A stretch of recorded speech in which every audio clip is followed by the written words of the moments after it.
Bismillahirrahmanirrahim. Class 9 students now. This evening girls, I have made next video for physics.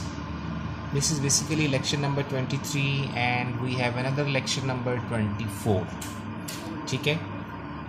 Now girls, we are going to start a very important topic in physics.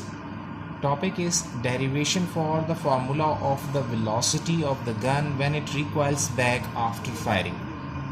So suppose girls, if we consider this gun and a bullet placed inside the gun, bullet and gun different masses, mass of gun is capital M and mass of bullet is denoted by small m.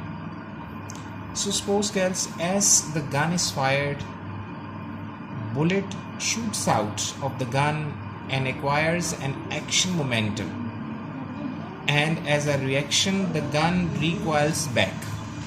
Basically we have written here, when the bullet is fired, so it means the bullet acquires an action momentum. This is called action, and as a reaction the gun recoils back. So when we say action momentum, so what does it mean?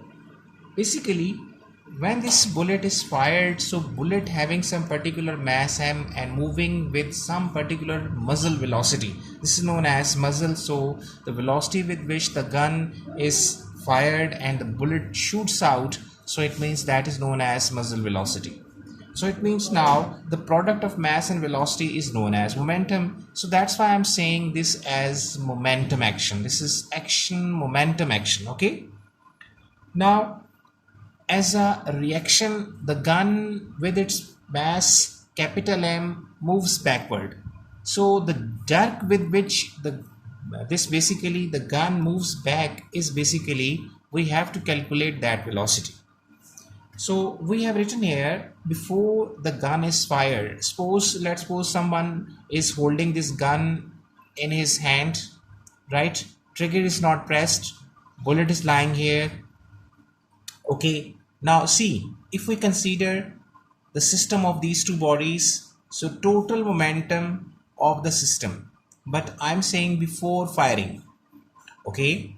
Now when we say total momentum, so we will discuss the two things: mass of gun multiplied by velocity of the gun, mass of bullet, so multiply by velocity of the bullet. So if you see mass multiplied by velocity of the gun, this is basically mass of gun, velocity of the gun, plus for total we have to add up. So mass of bullet multiplied by velocity of the bullet.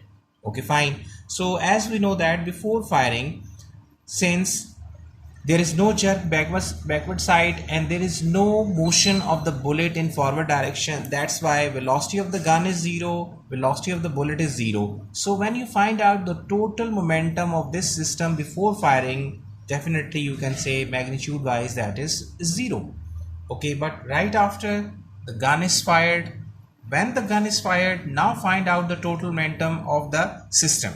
Okay, so can I say now the bullet is moving, shooting off towards the forward direction, right? Let's say the velocity of the bullet with which it leaves this muzzle, so it means that is known as muzzle velocity, is denoted by small v, and small m is denoted by, this small m basically represents the mass of the bullet.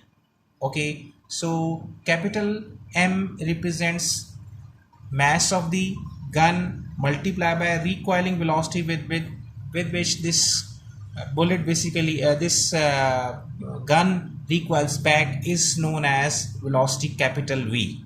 Okay, so it means now after firing the total momentum of the system will be this one. So it means now bullet is moving with some velocity, and this time velocity is not 0 and gun is recoiling back. So this time this gun having some particular velocity with which it recoils back. Okay, so now this is known as the total momentum. Basically we are writing here numerical, not numerical values, symbolically we are writing here. So it means now this shows that total momentum of the system before firing and total momentum of the system after firing. Okay, in the next number 24, video number 24, we will continue this topic and we will do the last numerical example, practical application of this. Okay, so please wait for the next video.